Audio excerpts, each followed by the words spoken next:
datanglah 3 orang pendeta Yahudi menghadap kepada Khalifah Umar bin Khattab radhiyallahu anhu. Apa kata 3 pendeta Yahudi ini?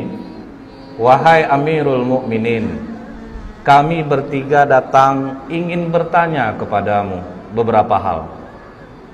Apabila engkau bisa menjawab pertanyaan kami, maka kami bertiga masuk Islam. Tapi jika engkau tidak bisa menjawab, berarti Islam itu bukan agama yang benar dan Muhammad itu bukan seorang Rasul.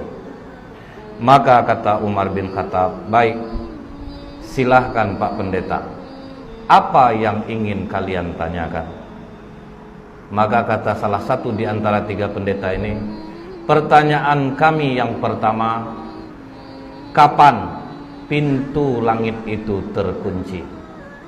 Kemudian yang kedua, Umar, kapan pula masanya pintu langit itu terbuka? Kemudian yang ketiga, coba engkau sebutkan kuburan yang bisa berjalan bersama penghuninya. Kemudian coba engkau sebutkan makhluk Allah yang bisa memberi peringatan kepada kaumnya, tapi dia tidak manusia dan tidak pula jin. Bisa ngasih nasihat tapi bukan manusia, bukan pula jin.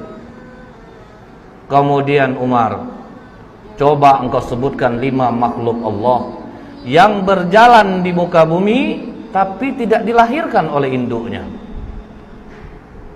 Kemudian Umar, coba engkau jelaskan kepada kami kisah pemuda-pemuda yang mempertahankan imannya dan mereka bersembunyi di dalam gua. Setelah pendeta Yahudi ini bertanya, Pak, apa kata Umar? Bukanlah sesuatu hal yang memalukan bagi Umar bila memang dia tidak bisa menjawab pertanyaan yang tidak dia bisa jawab. Maka kata Umar, kalau bertinju kalian sama aku masih kurang orangnya ini. Kalau bertinju.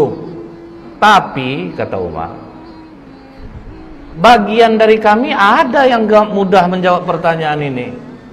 Kalau memang ada ya sudah, ajukan saja. Dipanggil oleh Umar, Salman. Dipanggil Salman Al-Farisi. Ya Amirul Mukminin, kau pergi ke rumah Ali, katakan Umar memanggilnya. Maka Salman langsung lari ke tempat Ali bin Abi Thalib. Wahai Ali, Umar memanggilmu. Ada 3 orang pendeta Yahudi mendebatnya. Maka Ali melupakan segala perbedaannya dengan Umar. Nah, Ali begitu Umar memanggilnya, dalam riwayat ini disebutkan dia ambil burdahnya, dia sandang selendangnya, dia pergi ke tempat Umar bin Khattab yang waktu itu masih duduk 3 orang pendeta ini. Ada apa Amirul Mukminin? Ini Ali. 3 pendeta ini mempertanyakan beberapa hal. Kalau bisa dijawab, mereka masuk Islam. Tapi kalau tidak bisa jawab, katanya jangan lagi kowar-kowar Muhammad itu seorang Rasul dan Islam itu agama yang benar. Maka kata Ali, silahkan Pak Pendeta, coba diulangi lagi pertanyaannya. Maka kata pendeta ini, yang pertama Ali, kapan langit itu pintunya terkunci atau langit itu digembok oleh Allah, itu kapan? Maka kata Ali, asyirku billah, syirik kepada Allah. Jika kalian mempersekutukan Allah, seluruh amalan tidak naik ke langit. Itulah makna langit terkunci. Jadi kalau kita melakukan kesyirikan, Pak, langit terkunci. Langit tidak akan terbuka, amalan tidak akan naik. Ini yang membuat pintu langit terkunci. Kemudian Ali, kapan pintu langit itu dibuka oleh Allah? Di saat engkau mengucapkan la ilaha illallah. Ketika engkau tidak menyekutukan Allah, engkau mengakui Allah itu satu, pintu langit akan terbuka. Kemudian Ali, coba engkau sebutkan kubur yang bisa berjalan bersama penghuninya. Maka kata Ali, yang kalian tanyakan ini adalah Yunus bin Matta, Nabi Yunus alaihissalam. Ketika Nabi Yunus berdakwah di kaumnya, nama kaum Nabi Yunus ini Pak, Nineveh Pak, didakwahi tauhid, rajanya mencemooh, kemudian masyarakatnya mencemooh, tidak ada yang mau menerima dakwah Nabi Yunus. Maka Nabi Yunus memohon kepada Allah. Allah kasih waktu 40 hari akan diturunkan azab. Sampai hari ke-39 tidak ada tanda-tanda azab Allah turun. Nabi Yunus putus asa. Dia tinggalkan kaumnya, Bu, tanpa izin Allah. Dia tinggalkan kaumnya, dia berangkat, baru langit menghitam.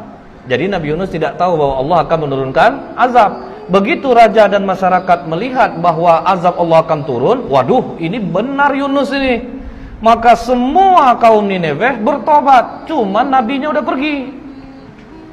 Naik ke atas kapal, gelombang tinggi, ketakutan nakodanya, maka diundilah nama Nabi Yunus keluar berkali-kali. Maka dicampakkanlah Nabi Yunus ke dalam laut, dimakan oleh ikan, terkubur dalam perut ikan, dibawa jalan ke 7 samudra selama 40 hari.